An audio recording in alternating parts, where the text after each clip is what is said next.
Friends, এই ফলটার নাম কি বলো তো? এটা হলো চালতা ফল। আমরা তো চালতা ফল বলেই জানি, কিন্তু তোমরা কে কী নামে এই ফলটাকে ডেকে থাকো সেটা কিন্তু কমেন্টে অবশ্যই জানিও। তো এই ফলটাকে আজকে কি বানানো হবে? আচার বানানো হবে। তো চালতা ফল আমার খুবই ফেভারিট একটা ফল।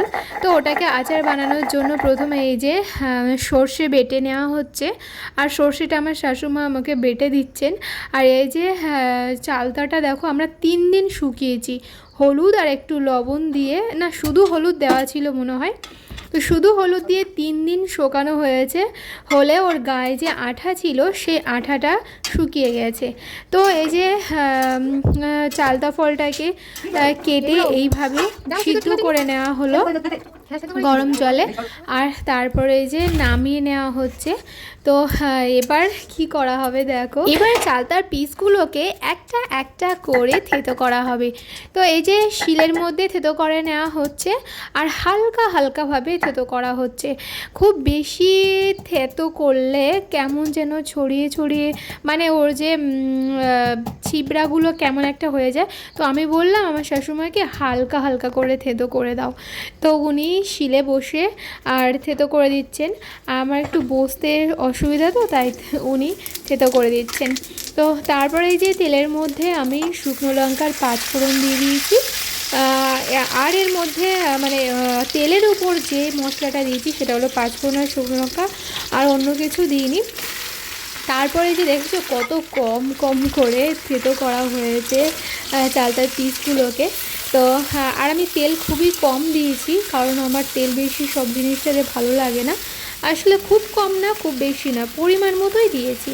তারপরে যে দিয়ে দিয়েছি শুকনো লঙ্কা আর ধনের গুঁড়ো, আর যে সর্ষেটা বাটা হয়েছিল সেই সর্ষেটাই যে দিয়ে দেওয়া হলো। তো আমরা বেটেছিলাম সাদা সর্ষে, অনেকে কালো সর্ষেও দিয়ে থাকে, তো আমরা সাদা সর্ষে দিয়েছিলাম। তারপর সর্ষেটাকে ভালোভাবে চালতার সাথে মেশানো হয়েছে, আর তারপরে দিয়ে দেওয়া হচ্ছে চিনি। চিনি আমি অনেকটা বেশি দিয়েছিলাম, কিন্তু ভিডিওতে এখানে 4 চামচ আছে, আমি অনেকটাই দিয়েছিলাম। তারপরে একটু ভিনিগার দিয়েছিলাম, তো ভিনিগারের পরিমাণটা একটু বেশি হয়ে গিয়েছিল। তো বন্ধুরা তোমরা আমাকে জানিও ভিনিগারের পরিমাণ একটু বেশি হলে কি সমস্যা হয়, আমাকে একটু প্লিজ জানিও তোমরা। আর তারপরে দিয়ে দিলাম লবণ আর কাশ্মীরি মির্চি, কাশ্মীরি রেড মির্চিটা দিয়েছি। তারপরে হালকা করে জল গরম করেছিলাম, সেই জল গরমটা চালতার মধ্যে ঢেলে দেওয়া হলো।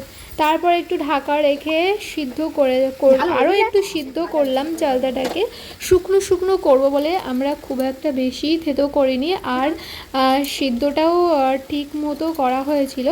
তো তারপরে এই যে দিচ্ছি এটা বিট লবণ, আর এর আগে দেওয়া হলো ওটা হলো গুঁড়ো মশলা, যেটা আমি ভেজে আর গুঁড়ো করে রেখেছিলাম। তার মধ্যে আছে ধনে, জিরে আর শুকনো লঙ্কা, আর অল্প কিছুটা মৌরি। তো সেই মশলাটা দিয়ে দেওয়া হয়েছে।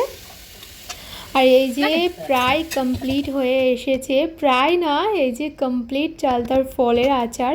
তো শুকনো শুকনো করে আচারটা তৈরি করা হয়েছে, কত সুন্দর দেখতে, আর খেতেও কিন্তু খুব টেস্টি হয়েছে বন্ধুরা, খুব সুন্দর। আর তোমরা কে কে কিন্তু চালতা খেতে ভালোবাসো আমার মতো, কমেন্টে কিন্তু অবশ্যই জানিও, কেউ ভুলে যাবে না কিন্তু। আর এটাও জানালে খুব ভালো হয় যে কোন কোন মশলা আমরা ভুলভাবে ইউজ করলাম।